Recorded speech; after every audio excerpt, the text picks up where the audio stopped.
Peppa. Mina olen põrsas Peppa ja see on minu väike vend Põssa Priidik. See on Otsu emme ja see on Otsu issi. Peppa. Pikk rongisõit. Peppa sööb koos perega hommikust. Mis viga on Otsu issi? Ma pean minema tööreisile. Kas me võime ka kaasa tulla?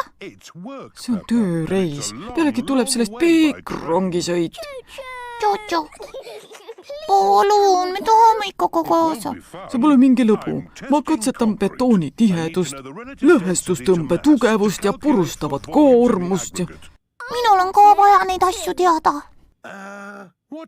Mis Natsu emme arvab? Minu arvates kõlab see vahvalt. See on ju 100 kilomeetrit kaugusel hoopis teises riigis. No palun, issi. Ja küll, eks siis sõidame. Kui tore. See on rongijaam. Preili jänes on rongijuht. Kõik rongi. Täiskäik edasi. Kas varsti oleme kohal? Ei, Peppa, sellest tuleb pikk sõit. Nii et varu heaga kannatust. Äkki laulame ajaviiteks midagi? Ja küll. Klikkadi-klõkk, rong veereb rööbastel. Tšuh ja tšah, klikkadi-klõkkadi-klõkk. Laul on lauldud. Kas nüüd varsti hakkame kohale jõudma? Oi, pikk tee on veel ees, Peppa. Me ei jõua enne hommikut kohale. Aga kus me siis magame? Siin samas. See pole ju magamistuba, issi. Vaata nüüd. Võluvoodid. Ja siin me peseme hambaid. Võluvannituba. Isegi pisike kraanikaus pisikeste kraanidega. Ja see pole veel kõik. Võluvetsupott. Huvitav, mis nupp see siin on? Issi leidis võluduši. Jaa, Palun esitage passid. otse kohe. Te olete ju härra Siga. See kuulus härra Siga. Küllap tulite meie betooni katsetama. Jaa, nii see on.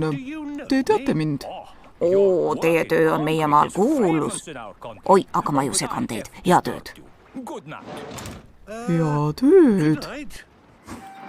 On uneaeg. Ja tööd, Peppa ja Priidik. Hea tööd, mu pisikesed põrsakesed. Ja tööd. Peppa ja Priidik tuduvad mõnusasti oma kupeevoodikestes. Klikkadi-klõkk, rong veereb rööbastel. Tšuh ja tšah, ta-da-ta-da-ta-da-ta-da. On hommikusöögi aeg. Tere hommikust! Preili jänes, kas te ei pea rongi juhtima? Kõik on korras. Rong veereb rööbastel ega ta ei eksi kuskile. Kas soovite kohvi või apelsinimahla? Mina sooviksin mõlemat, palun. Ei, kas kohv või apelsinimahla? Mõlemat ei saa. Kuulsa, härra sea puhul ei peaks siiski nii rangelt reegleid järgima. Kohv ja apelsinimahla. Ma tänan. Andestus, ma olen kuningas Alfonso. Kas ma saaksin ka kohvi ja apelsinimahla? Ei, see on võimatu. Peppa ja ta pere on pärast pikkas sõitu kohal. Teie külaskäik teeb meile suurt au, härra Siga. Ma tänan. Siin on teile katsetamiseks betoon. Otsu-issi on suur betooni asjatundja. Väga hea. Kui tore! Loodan, et rongisõit polnud liiga pikk ja väsitav. Ei, see oli tore. Mis me siis nüüd teeme? Minu töö on tehtud. Nii et me võime rongiga koju tagasi sõita. Oi, kui tore. Siis saab jälle rongis magada. Peppale meeldivad pikad rongisõidud. Kellele siis pikad rongisõidud ei meeldiks? Klikkadi-klõkk, rong veereb rööbastel. Tšuh ja tšah, klikkadi-klõkkadi-klõkk. Tõlkinud Viktor Kulm, teksti luges Harriet Toompere.